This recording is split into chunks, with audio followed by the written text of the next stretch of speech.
Speaker sir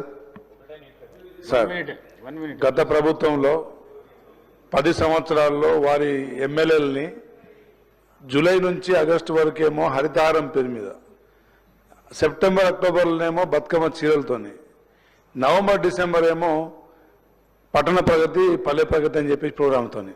అంటే ఎందుకు చెప్తున్నా అంటే అధ్యక్ష చెప్పాలనుకుంటా అధ్యక్ష. అయితే అధ్యక్ష చివర్లో అంటే ఒకటి నేను నిజం చెప్తున్నా, నిజాలు చెప్తే వాళ్ళు జీర్ణించుకోలేరు, కంక్లూడ్ చేస్తా అధ్యక్ష. అయితే చివర్లో వారే ఆపుతున్నారు అధ్యక్ష. చివర్లో దశాబ్ది ఉత్సవాలని చెప్పి ఒక్కొక్క నియోజకవర్గానికి 300 నుంచి 500 కోట్ల వర్క్స్ మరి ఫైనాన్షియల్ క్లియరెన్స్ కాకుండా కూడా శాంక్షన్ చేసిన అధ్యక్ష. మా మంత్రి గారు వచ్చినాక కొన్ని మరి ఆగినాయి. అందులో ముఖ్యంగా మా డోర్నకల్లో ఒక బ్రిడ్జ్ అధ్యక్ష, ఉల్లేపల్లి నుంచి జయారం. అదేవిధంగా మొన్న వరదల్లో ఫ్లడ్లో కూడా 3 బ్రిడ్జిలు కొట్టుకుపోయినాయి అధ్యక్ష. మొత్తం పైన గటర్స్ అని లేచిపోయినాయి. మరి మంత్రి గారికి అవన్నీ ఫోటోలు ఇవ్వడం జరిగింది. అదేవిధంగా Warangal to Khammam national highway authority వాళ్ళది అధ్యక్ష.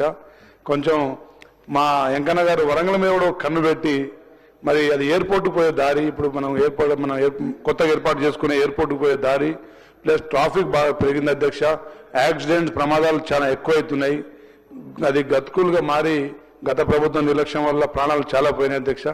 దాని మీద కొంచెం ప్రత్యేక దృష్టి పెట్టి మంత్రి గారు మా డోర్నకల్ మీద ఫ్లడ్ డ్యామేజ్ రిపేర్స్ అదేవిధంగా నేషనల్ హైవే మరి దృష్టి పెట్టాలని చెప్పేసి కోరుతున్నాను అధ్యక్ష. Thank you.